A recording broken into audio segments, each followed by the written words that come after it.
Hello, I'm Michael Russnow. Behind me in that rather unpretentious building, a block from the beach in Venice, California, Oscar winner Tony Bill, one of the more vibrant young producers on the Hollywood scene, makes his film headquarters. In a little while, we'll be paying him a visit, and we'll try to learn, among other things, why he downplays his very successful acting career. But first, high in the Hollywood Hills, at the office of her manager, Bob Lamond, we'll meet with Katherine Helmond, who stars as Jessica Tate on ABC's controversial and highly rated series Soap. I'll ask about her years of toil on the New York stage before she became an overnight success on primetime TV. And I might try to find out the otherwise top-secret information of who killed Peter Campbell on her show. What do Tony and Katherine hold in common? I'll be talking to them both on the job.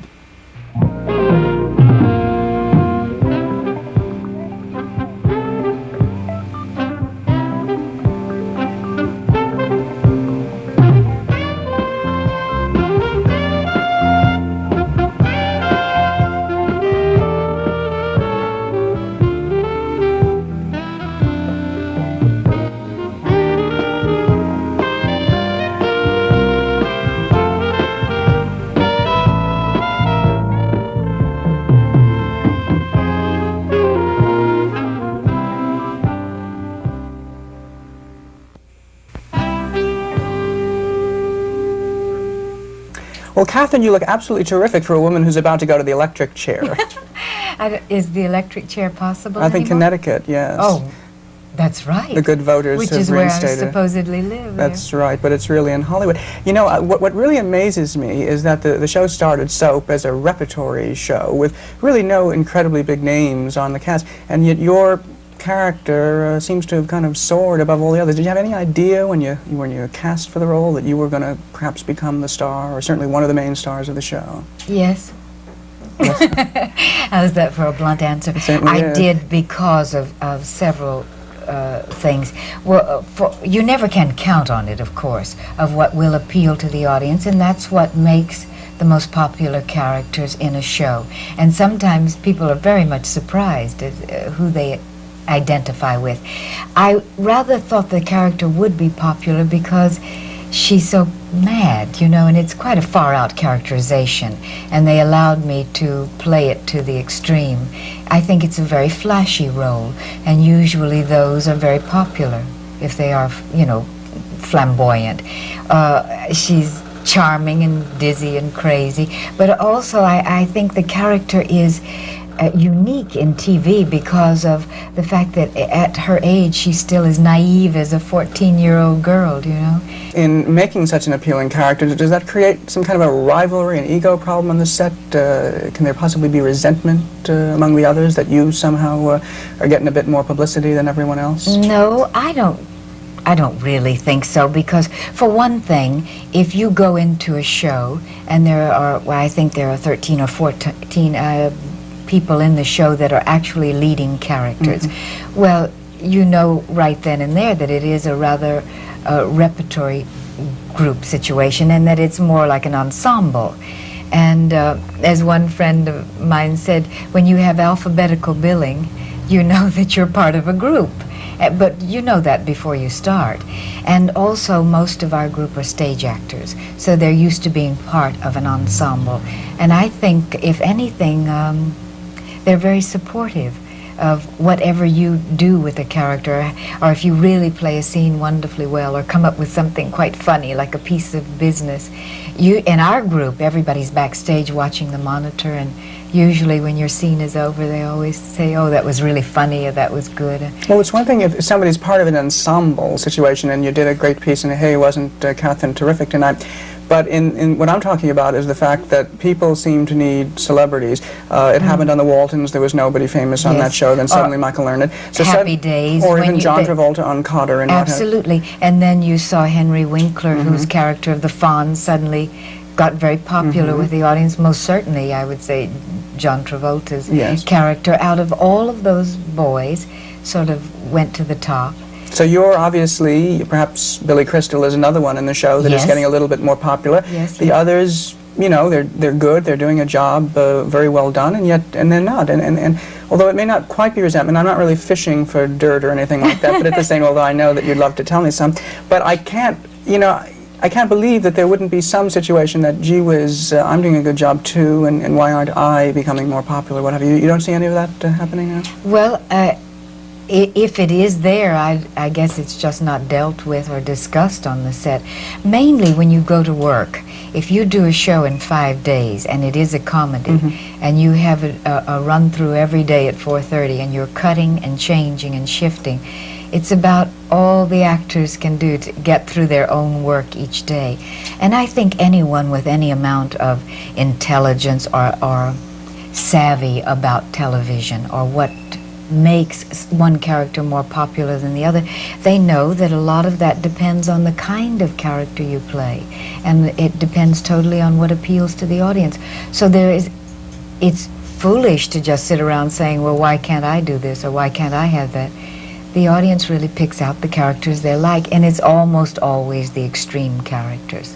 The extreme characters and the extreme plots which seem to come up week after week. Do they tell you what's going to happen in advance? Do you know, for instance, who is going to kill or who has killed Peter Campbell? Have they told you that? No. They haven't told you that? We deal with one script at a time. Is it that they don't trust the actors? They figure that you'll squeal and then it'll be all over America like The Fugitive.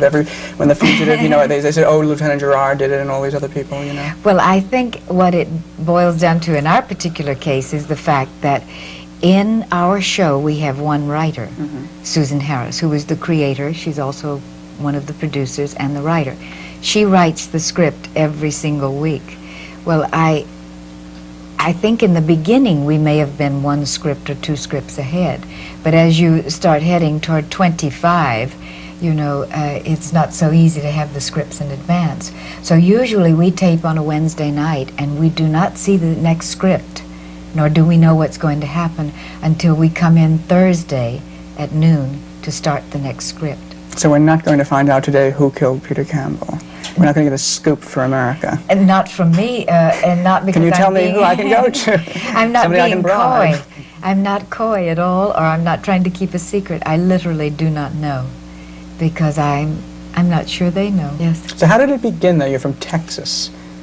Well, I started working in community theater. Was your family behind your career? Was it a typical thing like, you're not going into that profession, you know, especially with the things we hear about Texas now? My family has always, I think, been rather proud of me. And I must admit, however, I'm the first one in my family to ever do anything as bizarre as this or strange.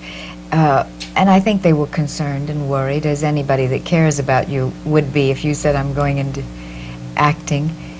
Naturally, who's not aware of the pitfalls of that and the dangers of it. But I think they always thought I was a good actor, and they were very proud of me for making the decision. I started working in community theater. In Texas? Yes, when I was in high school. And I never had any training in acting. I just worked in the theater. And I kept at it and kept at it. It seemed that it was something that I had a natural flair for. I liked doing it. I found it endlessly fascinating. It was better than cleaning house. Yes. And I also did everything in the theater. I held script, I was assistant to the director. I learned to do lights, sound. I helped paint flats. At one time I had my own theater, my own summer stock theater, which took me about 3 years to bankrupt. In all my enthusiasm and everything. You see, I thought if you did good plays and had the best actors you could get, well, of course people would want to come and see it. And I found out that in summer stock, they're really not anxious to sit through 3.5 hours of Chekhov. Really? Or even 3 hours. Yes. Or, say, Macbeth that we did in a week, where we were so naive, we didn't even realize that most people would not attempt Macbeth in a week. And the plays that we picked were wonderful plays, and we tried to do them really very well. But I guess people really, on a summer's eve, want to see Under the Yum Yum Tree. Bye-bye Birdie. Yeah, so something like that, you know, that's entertaining. Why did you spend so many years in repertory? You were there for like 7 years in Yes. places like Hartford and Providence. Yes. Didn't you go crazy in Hartford and Providence? No. There's not much you can do. They've got this coliseum that collapses when they have events there. You don't go crazy in repertory theater because you work every day, all day, and every night. I worked 6 days and nights a week, and I worked 7 years without a vacation. And during the summers, I worked in summer stock, doing a show a week. But you rehearse 5 hours every day, one play, and you perform every night. Usually plays that take 3.5 to 4 hours to do. How's the money? Well, the money is certainly enough to live on. I lived decently, and they're small towns, too. It's not like living in New York City. But doesn't it take you out of the market? I mean, you obviously want to become a success. It's good training and what have you, but a lot of people would probably just do it for 1 or 2 years. You did it for 7. Yes, I did, because I was primarily interested in getting to be the best actor I could, and to stretch myself as far as I could, to play the widest range of roles possible. And also, I wanted, once in my life, because I knew before I pursued a career, in quotes, which is something quite different from acting, and sometimes the two never meet. Sometimes they can, but frequently there are people with wonderful careers that are not really known as actors. You know, they're personalities. Sometimes there are people that act wonderfully that never have careers. Okay, so you're a big hotshot repertory actress. You do Ibsen, Chekhov, all the classy plays. So how come you're here in Hollywood? Well, I functioned, I guess, about 7 years as what I considered really a first-rate actor, working with first-rate material in a good company. And I did things that I thought I'd never be able to do commercially. And I had an agent who said to me that he thought it was about time that I do something about a career. That if I wanted... So is that what we're doing? Yes, because that was when I found out, rather late in life, that the two things of acting and career didn't necessarily follow together. One did not lead to the other. Sometimes it can. But that a career was something that had to be worked on, had to be planned, and really carefully nurtured, and very difficult to maintain. But didn't you have a manager all this time back in New York, Bob Lamond? Yes. So why wasn't he hustling you and saying, hey, get out of Hartford? The situation was a little different at that time. When I first met Bob Lamond, he was an agent working at a very kind of wild agency situation, you know, where it gets to be practically like a bookie. It's just so chaotic with people that are working all the time. And also I had a tendency to trot off and work for friends in the boondocks, you know. And I wanted to work in repertory theater, and I enjoyed it. And finally, after several years, Bob decided that he was sick and tired of your being in the booth. He got sick and tired of coming, I guess, traveling out to see me do Chekhov. And he decided also that being an agent was far too hectic, and what he really wanted to do was to help people mold their careers, to really be in He's a sculptor. Yes, in on the artistic side of it, on the decision side of it, to give advice on a whole career, and he decided to go into managing, which can be a very tricky thing to do. I mean, a lot of people decide to do it, but it doesn't always work out. I think one has to have a special gift for it. And he had worked at an agency with a woman named Lois Zetter. They seemed to be a good combination. They both wanted to be managers, and they combined together to start this management company. I always get confused about a manager. Is it like a fight manager? Do they own 50% of you? Or are you going to go broke and become drunk sometime in the gutter or something like that, like, you know, all these fighters? They don't own 50% of it. I suppose they could if one struck that kind of deal. I think Elvis Presley had something like a 50% thing with Colonel Parker. However, that was a man that totally formed his whole career, entirely paid for everything, you know. This is a guidance thing, and one pays a percentage for it. The reason it's absolutely necessary for someone like me, I'm not what you would call a hustler or a con man. I'm not a very aggressive person when it comes to business. I need someone to help keep an eye on everything, and they literally are responsible for everything. Every picture, every interview, what you wear, your hair, your makeup, how your performances are going. I noticed Bob brushing your hair before we went on. Yes. Well, he certainly looks me over and Looked me over too. Yeah, he did indeed, and gave you a little free advice Yes, he there. did. And what they do not do, their function is not really, if it's a good manager, to flatter you and hold your hand and say, gee, aren't you pretty, and don't you look wonderful, and golly, you were great tonight. They Don't are- actors want to be told they look pretty and they look wonderful and they did great tonight? I think some actors probably need that very much.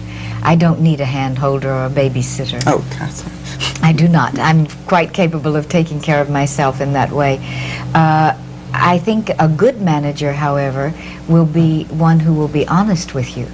And if a hairdo doesn't look good or a dress doesn't look good, you know, if you think that mini skirts are the greatest thing that ever happened in the world and you have terrible legs and they don't tell you, then I don't think they're earning their keep.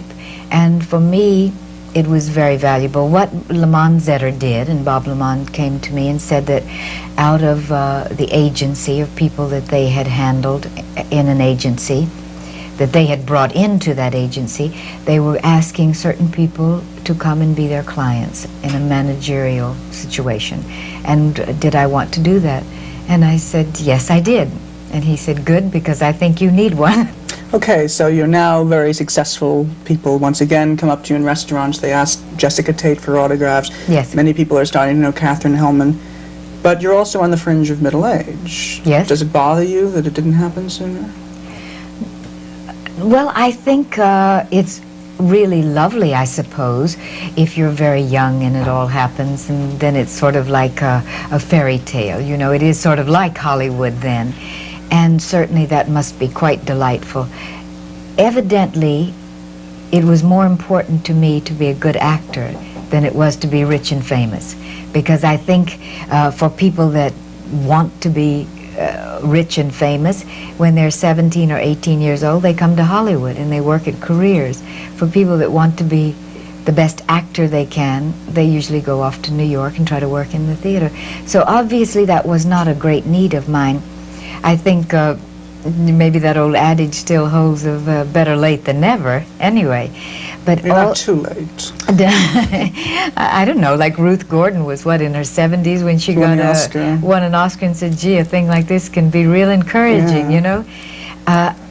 I don't think it can be too late. The thing that is nice about it coming now, a certain kind of popularity and more money and a kind of flashier career, is that I am a much more stable person perhaps than I would have been at 17. I've never been kind of highly neurotic or hysterical person, but I certainly think that what I am as a person now and as a human being cannot be too influenced by a lot of pizzazz or a lot of Hollywood jazz, or I'm not... So you don't care about when they put a star on Hollywood Boulevard? I think that would be great fun. I think we'd probably have a big laugh out of it, and I would enjoy it tremendously. But I also think I will not sit in a room with a bottle of gin and cut my wrists if it doesn't happen. Do you ever think that maybe soap is just a fluke? Does it worry you? Soap ends and maybe Katherine Helmond's popularity will wane? That may be, but I think that that's a gamble in any career. One can never count on being popular. There are people that were stars in films in the great days of stars that don't work at all anymore, or work in TV Some of shows. them are dead. Yes, some are dead. Some of them work in TV shows doing very small parts, and I think that the popularity of an actor is something one should never count on. That's why I think you should stick to being the best actor you can. Now, it's true that if this show's over and I don't find something else to do or another character that is as popular as this one, then I will always be acting anyway. I was acting before this, and I'm sure I'll be acting after it. I can't imagine not acting. I'm sure I'll be doing it when I'm 90 years old. I hope I'll be like Edith Evans. Oh, no, I hope not, because she's dead, too. No, well, but she worked until Yes. she was a I hate to be certifiable preoccupied with auntie. death, but... You know, she was quite elderly and still Yes, working on stage and very straight. doing films in the daytime and everything. And I imagine that that's what I will do, is go on doing what I do best, which is acting. Katherine talks about her marriage and why she's into Est after this.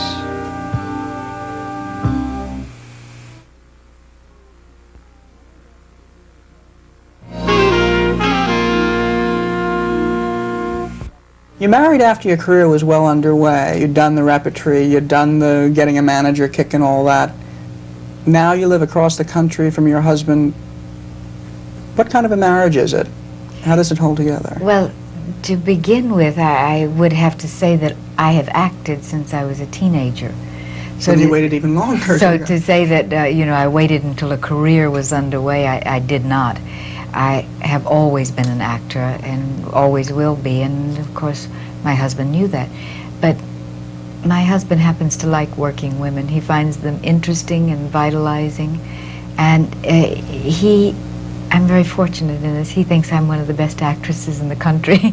And who are some of the others? That's the very nice thing about having a husband that does think that.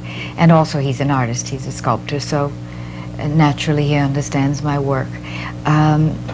Also, getting married did come late, but actually we lived together 7 years before we got married. So it wasn't... Why did you get married? Well, because it gets very complicated, you know.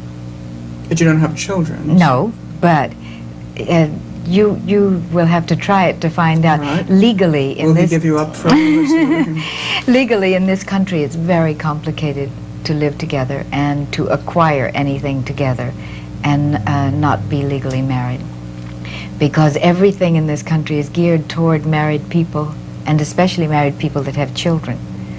And I'm sure you realize that. Well, I was a child. I still am. As a single, well, let's hope we all stay children for a good Peter portion of our Pan, lives. But you're separated from him probably 7 or 8 months of the year if you're doing soap. That must create a hardship.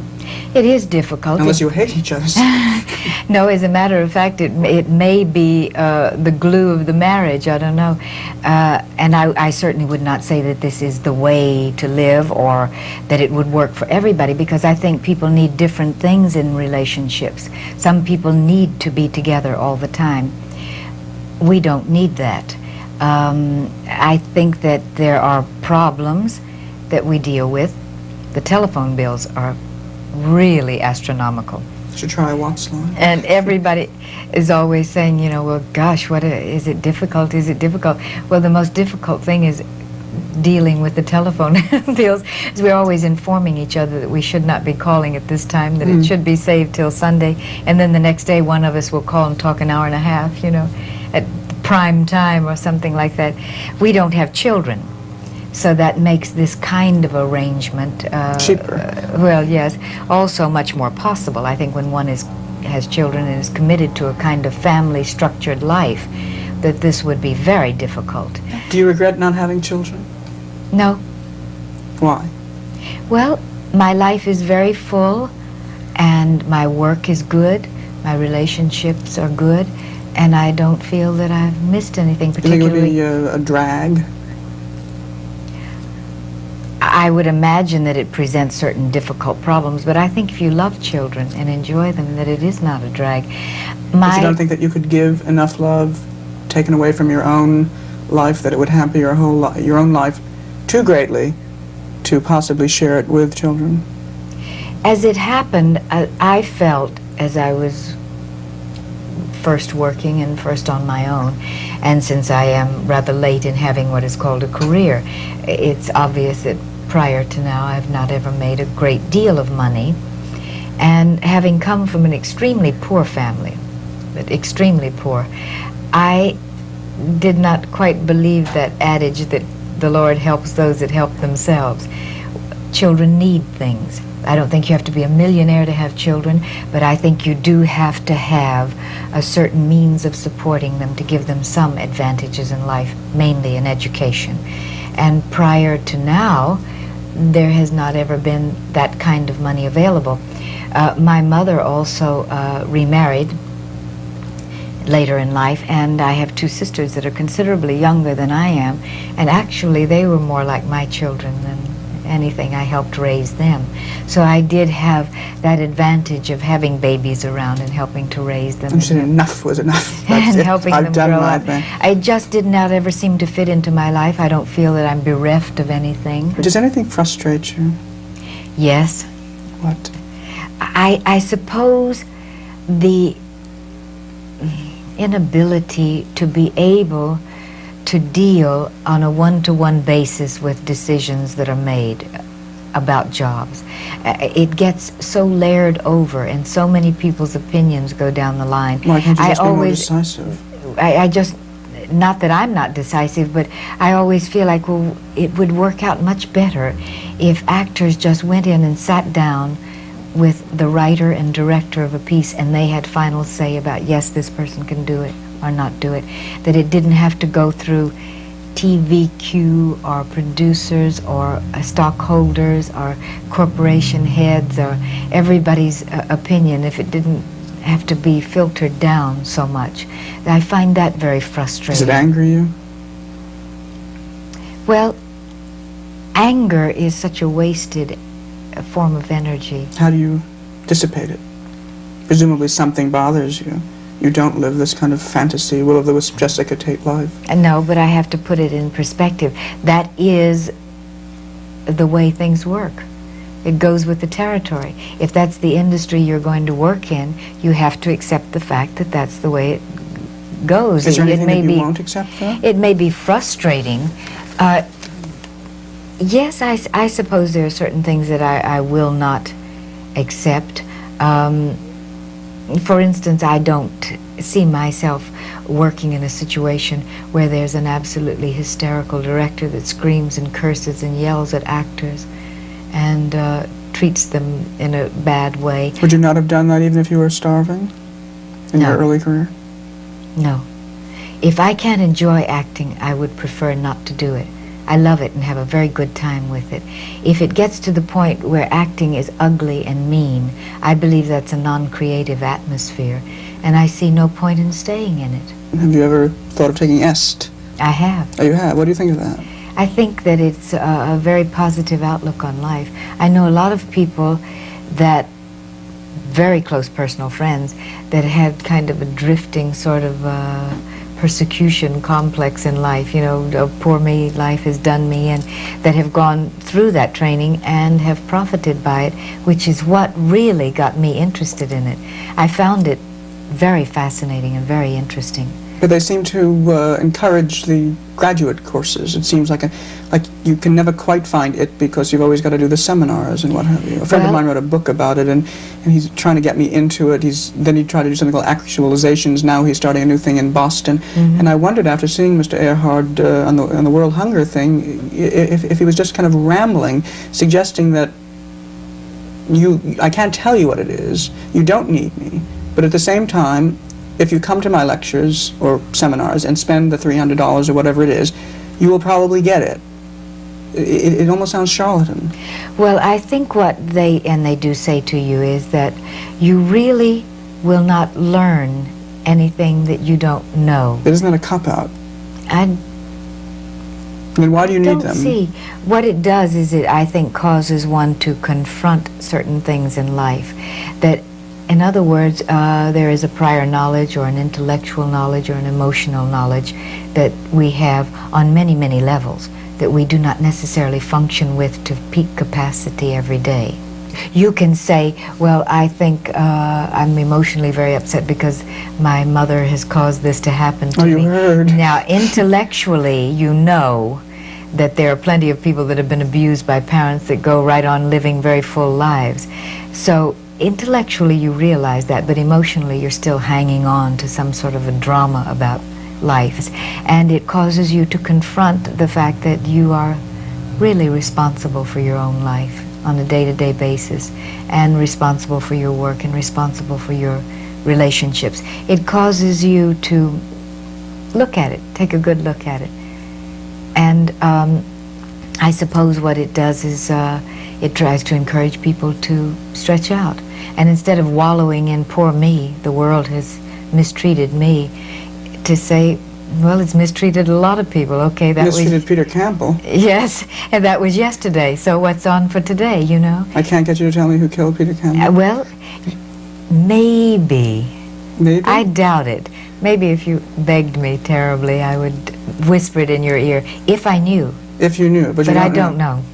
Well, and I'm going to see if Tony Bill knows who killed Peter Campbell. Tony Bill, you know, now speaking of changing like careers, and for me to go to the stage, to come to Hollywood and to be repertory and now in sitcom, that's also a very interesting career that I would be interested to know what switched him from an actor to taking on a new career, because he had a career that was going very well, a well-known actor, and I suppose it could have gone on forever. And suddenly he called a halt to that, speaking of being responsible for one's life, and went in another direction that's been very interesting.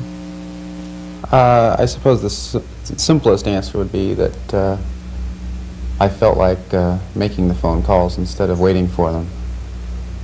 I just felt like being in control of what I do rather than being invited to show up to work on somebody else's picture. I'd prefer to do it myself. In Venice by the beach, Tony Bill tells Michael why he's down on acting after this.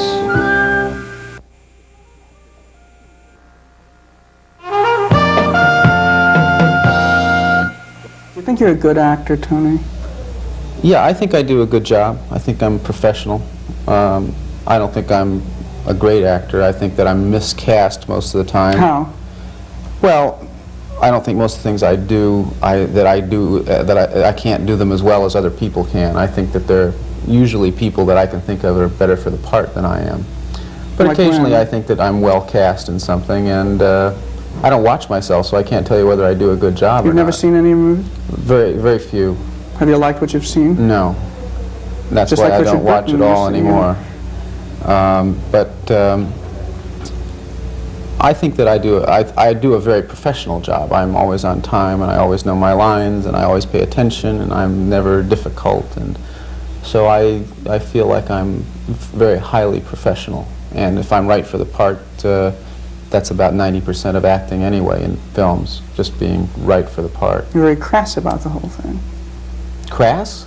Well, I mean, most people would I probably... don't think professionalism is No, crass. not that, but you say 90% of the time just being right for the part. A lot of actors would probably take issue Well, a with lot that. of actors feel differently than I do, I suppose, but that doesn't change my opinion.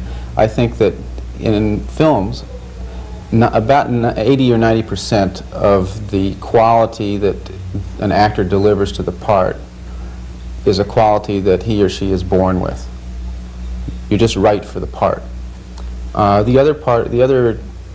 say that another 10% out of that 80, what's left over, another 10% is craft. That is professional craft, knowing how to do what needs to be done. And another 10% is talent.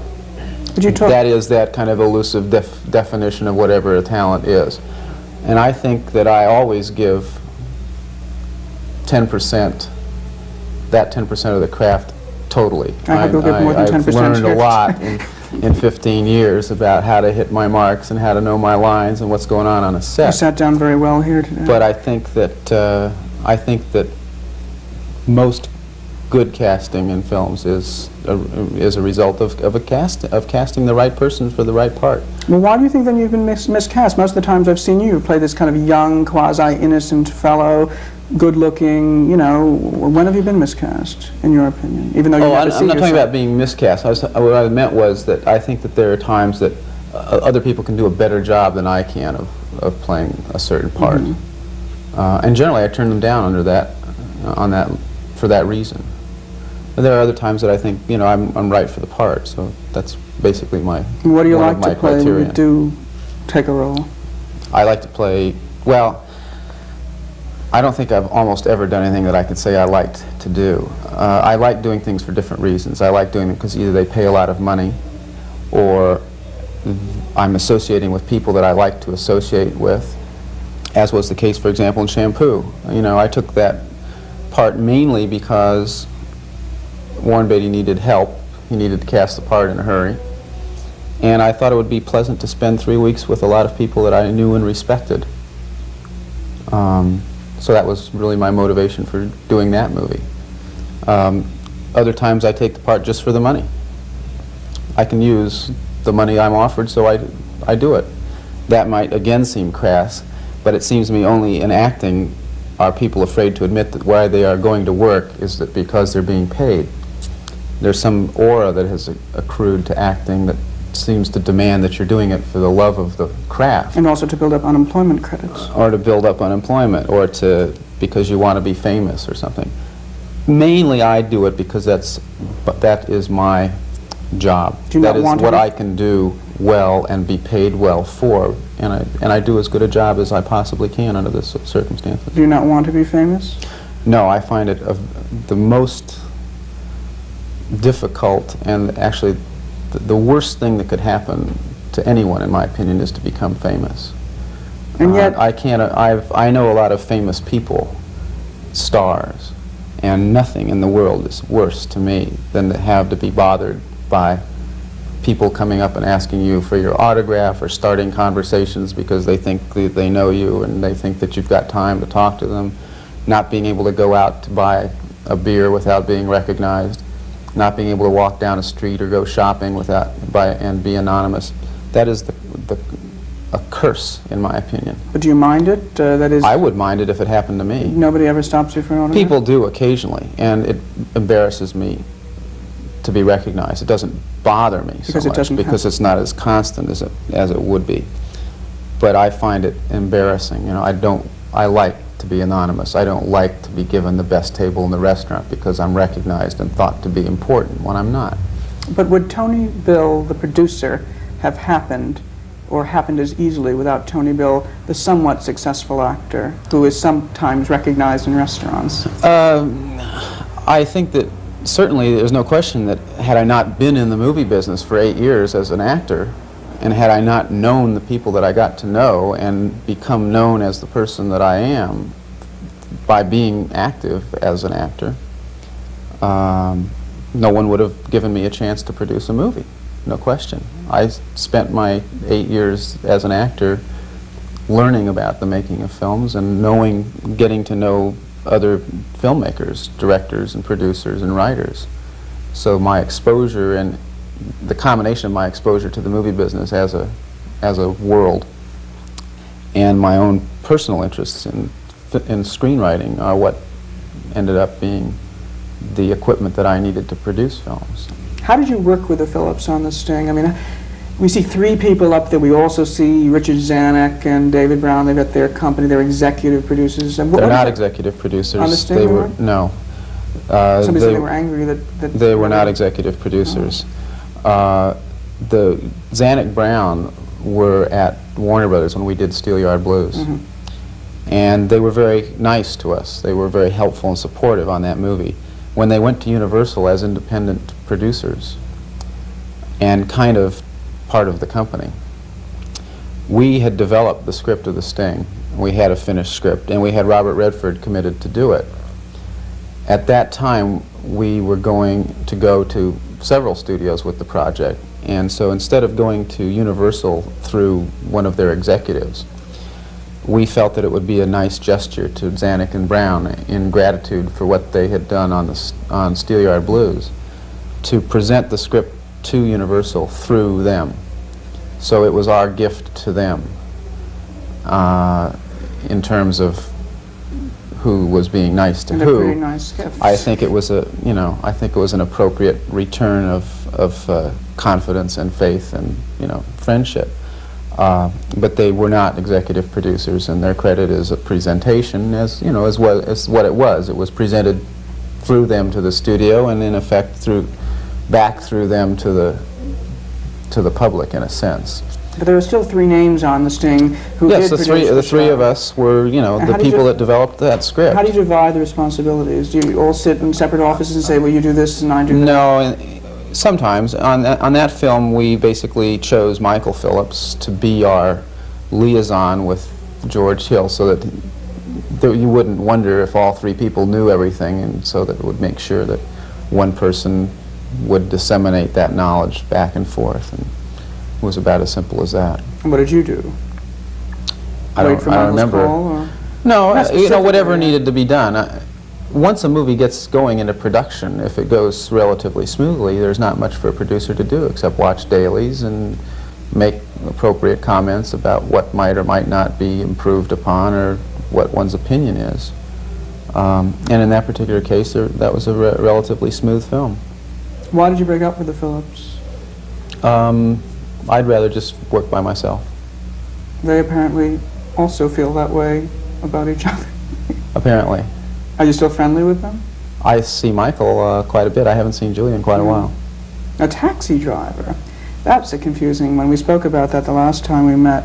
That was a Bill Phillips production, but Yes, apparently you had nothing to do with it, you said, or very little to do with it. Right. My contribution to that movie was simply buying the script. At that point, Michael Phillips was really the driving force behind getting that movie made and seeing it through. And not so much that I'm interested in deceptions and what have you, but you know, you go to the movies and you see a Bill Phillips presentation of a so forth film, you know, written by this person, and it does confuse people as to, it's like the Zanuck Brown thing. I think most people would have thought that they had something more to do with the sting. Well, credit is something that is either negotiated or it's actually, a credit is different on each film.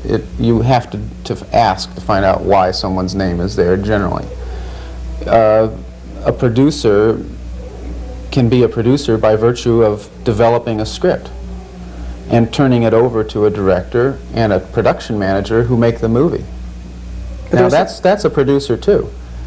Other producers are, on another movie, a producer might inherit a script from an executive producer and do all the work all day long of producing the movie, and that's a producer.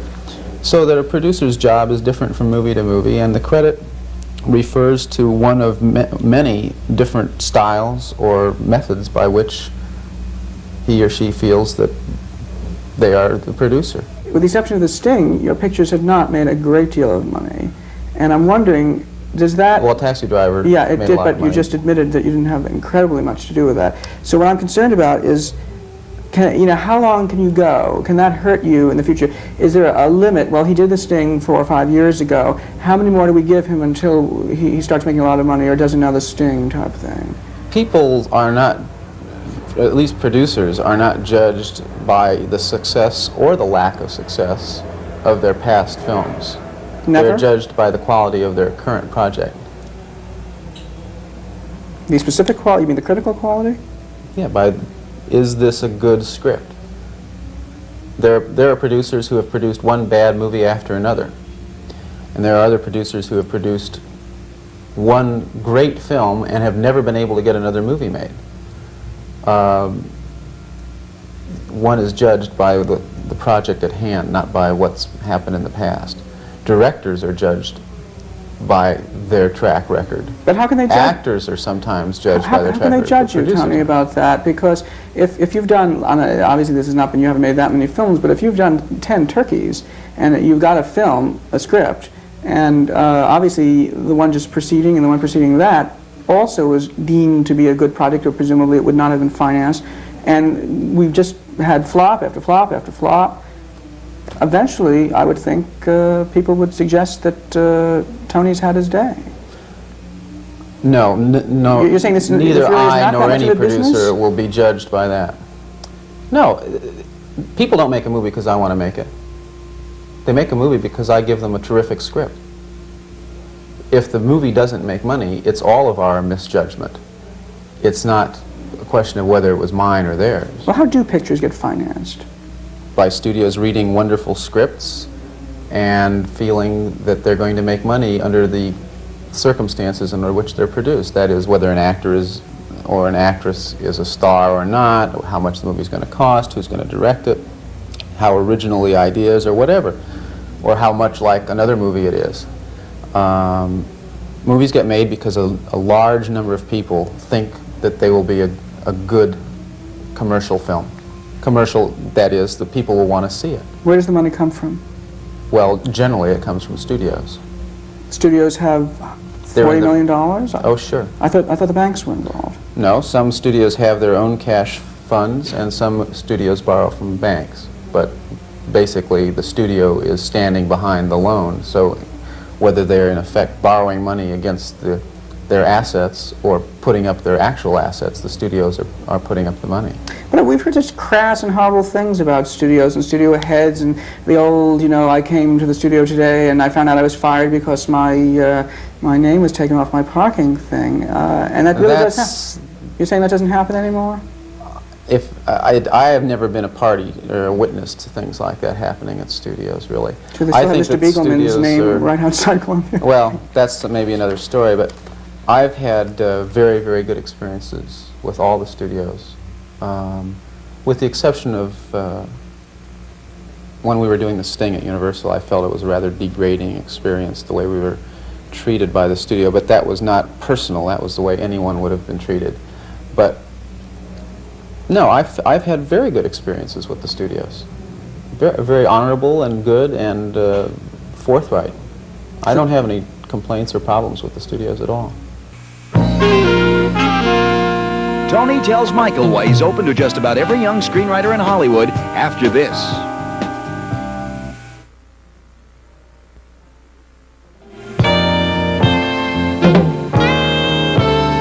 You consider very accessible to people such as musicians and writers and other people whom you do give things to, office space and what have you. Right. Why are you so accessible? Why not? Why not? Well, don't Yeah. you think people might take advantage? Hey, Tony Bill's... I think I'm too smart to be taken advantage of. You've never... Yeah, I have been taken advantage of in the past. How? That's why I'm smart now. How have they done that? Pre-Sting or after Sting? Just imposed upon me enough that I, gave more than I wanted to give away. But no, I am accessible because I like new ideas and new people, and so I feel that basically I'm prospecting for gold, and you never know where you're going to find gold if you're a prospector, and I never know when gold is going to walk in the door, so I don't lock it. I don't shut it off to that possibility. Why doesn't everybody else do that? I mean, word must have gotten out that Tony Bill is here in an open situation, although the entrance to this place is somewhat foreboding until you come up and see the nice furnishings. You got an open office. Nobody's Relatively here open. Well, It's not. Nobody stopped me the first time I came up. And you walk down the halls, and then suddenly there's Tony Bill. People don't come in and bother you? Here's a script. Give me a chance, Tony. Well, somebody I've been giving me a knocking around this script is town. hardly a bother. I mean, that's what I'm in business to do, isn't it? No, but Find scripts. yes, but there are a lot of people who won't even do that without some kind of an agent or signing a release. Yeah. Well, those people don't. I guess they have a lower threshold of botherdom than I do. What you're kind of saying here, it seems, is that most of the other people in the industry are hung up and you're not. No, it's Because not. most of I the other wouldn't, people, I've been in a lot of studios, Tony, both in television and in movies, and you can't get past the receptionist, let alone, hand a producer and have a producer willing to read a script and say, hey, I'm prospecting for gold here, you know what I mean? Well, you have to work a little bit to get to me, too. I'm not just here as a clearinghouse for all the hungry people in town. But no, I think that why other people don't do it, I'm not so sure. But I don't think that they're hung up. I think that they just have a different style of working than I do. What do you look for in a story when you're out panning for gold? I look for only one thing, and it's not something I look for. It's something that has to be imposed upon me, and that is the necessity to turn the page. If a script does not compel me to turn the page, I don't. I put it down. And if that happens on page 1, I put it down after page 1. If it happens on page 50, I put it down at page 50. If it gets me all the way through to the end, it's 1 in 100. And you do it? No, Or want but to do that's the most definable quality that I can say a script must have for me to even begin to get interested in it. But it's also the most elusive, because I don't give a script any chances. I don't give it any breaks. I don't read it out of obligation or I demand that it do all the work. Then It must be good enough to make me finish reading it, or I will not, or to make me turn the page at any stage. In a sense, it's overcompensation so that you don't turn into a sucker. You're fairly open to get the script, but you're not going to buy it that easily. Yeah, no, I'm just demanding. Have you ever made a picture you weren't proud of? Yeah. Which one? Harry and Walter Go to New York. What happened? Director brought in a writer and rewrote the script How did entirely. they do that? I thought the producer was in charge. No, the producer's not in charge. He isn't? The director's in charge in terms of actual power. The producer has only the ability to fire the director if he doesn't agree with him, Why didn't you fire the director? because the studio wouldn't agree with me that he should be fired. Then in essence, you weren't really in charge, the producer. That's right. No, you're not. The Can't people, you the be people in that put charge? up the money are in charge. The studio is in charge, or the rich uncle, whoever puts up the money for your movie is the person in charge. They own the people that are making the Then movie. you're only an employee. Absolutely. Doesn't that frustrate you? Not an employee, but in Well, a sense. top employee. Yeah. No, it doesn't frustrate me. Why should I be frustrated? Because If you I wanted- obviously if I wanted wanted to to be do the head Harry of the Walter. studio. Didn't you want to do it Oh, originally? of course with the that was first script? frustrating. Of course that Well, was frustrating. You bet it's Let's get frustrating. it out. No, it's totally frustrating. Of course it is. You find it frustrating to the point where you finally say, the director is ruining our movie. Now, do you want to fire him, or do you want to let him continue to ruin the movie? Why didn't The you? studio has to make the choice. Why It's didn't you their quit? choice. You obviously. Well, I felt a little more responsible than that. I felt that throwing up my hands and quitting would only be a tantrum. And as long as there's a chance of maybe saving something or making it a little bit better or salvaging something or influencing the director in some small way, I think it's better to try to do that than to just throw up your hands and quit. It was a big decision to make, and I just, and my partners especially on that picture, who were the line producers, I suppose in effect we did quit. We kind of gave up trying to make it better when we saw that we were not going to be listened to at all. But that's the choice you have. You can either quit or fire the director. But you can quit without the studio's permission, but you can't fire the director without their permission. There's one other choice, and that's becoming the director yourself, and you're going to be directing 2 of your upcoming films. Right. How did you get into that? Because of these frustrations and problems? Partly, not really though. There are some movies that I would like to direct. I would not like to direct all the movies that I might do, but there are a few that I'd like to direct, and I would like to spare myself the frustration of hoping to find someone who sees it the way I do, and then hoping that they're the person that I thought they would be. So, Was it hard to get a studio to let you do it? no. Why? I understand Paul Schrader had a great deal of Frankly, it's trouble, because didn't they have a lot of respect for me. They know I'm not going to be a crazy person. They know I'm going to do they feel I'm going to do a competent job. But how They did, feel is that directing I'm- that easy, that if somebody's competent and... Well, I think that if you've been an actor for 8 years and a producer for 8 years, and you've done both of those jobs well, that there's no reason to suspect that you might not have learned something along the way, more so than perhaps even a writer who just decides he wants to direct his script has learned. Very often somebody is using their clout as a successful actor, successful producer, to just force themselves on a Right. situation like that, saying, well, he did it, and he did it, why shouldn't I do it? Well, that doesn't get you the job. The only way you get anything done in the movie business is by blackmail.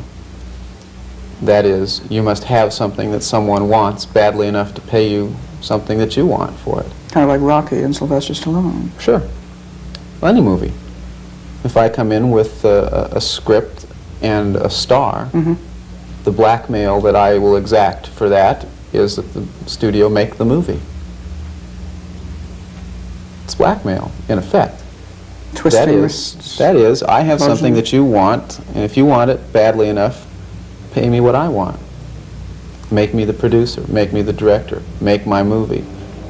Give me more money to make it with than the other studio will, or something, whatever it is. It's a barter system. People aren't just saying, hey, we like you, go make a movie. So that's perfectly acceptable as a condition under which to work. Something that a lot of people are curious about is why you did the class of '65 this year. I mean, you're not really that interested in acting as much anymore, and so you do a total reverse, and you do something that really does not require that much acting on a show that was not really critically successful. Why'd you do it? A lot of money. But why do you need money? You've got this Oscar, which is very heavy. I don't know if it's made of real gold. They say it's worth about $100. Well, I'm if you had traveled the world, and somebody offered you a chance to go back to Africa, all expenses paid, would you turn the trip down just because you'd been there once before? I don't know, but you seem to be somebody who doesn't do something unless he really wants to do it. And it doesn't seem as if you really needed the money. I mean, you could have paid the rent here at Venice. You could have continued making movies. Not at all. Really? I have an enormous overhead.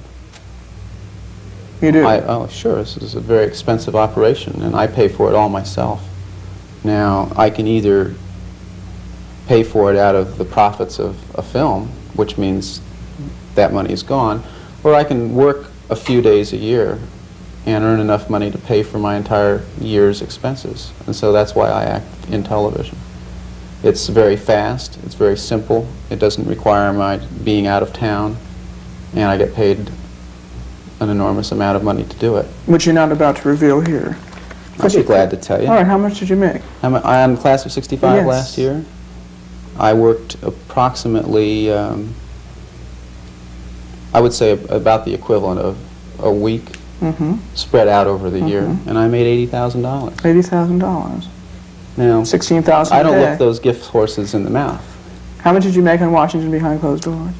I think 40. 40,000? That's a lot for just, you know. I don't go to work unless I get paid a lot. Well, then why don't you work more? Why don't you, let's say, take Because 3 I'm not months out of the I work? don't have time to act a lot. I act a little bit for a lot, and that's it. So 2 weeks I'm not a year, 3 career weeks actor. a year? Yeah, probably a couple of weeks a year. It seems that, you know, if you had a better agent or something like that, you could just parlay this whole thing into, let's say, 2 months, you know? I could spend I could spend all my time acting, but I don't want to. You really hate it that much. No, I just like other things more. What's your greatest strength? Taste, I would say. Eating? No, just my taste in people and in things, be they scripts or buildings or cars or boats. I think my greatest strength is the ability to judge people instantly. Do you have a failing? Oh yeah, I've got a lot of failings. What? Lack of a lot of total energy that keeps everything going all the time. I tend to just take a lot of time off, be that an hour or a day. And I also am not a good salesman. It's probably in my job the biggest failing I have. You think that'd be a very important thing in a producer? Yeah, I tend to let the material speak for itself. I also take no for an answer, which may be a failing, but I don't have any great desire to change that. I want to thank Katherine Helmond and Tony Bill, two very gracious and candid people, for joining me on my first show.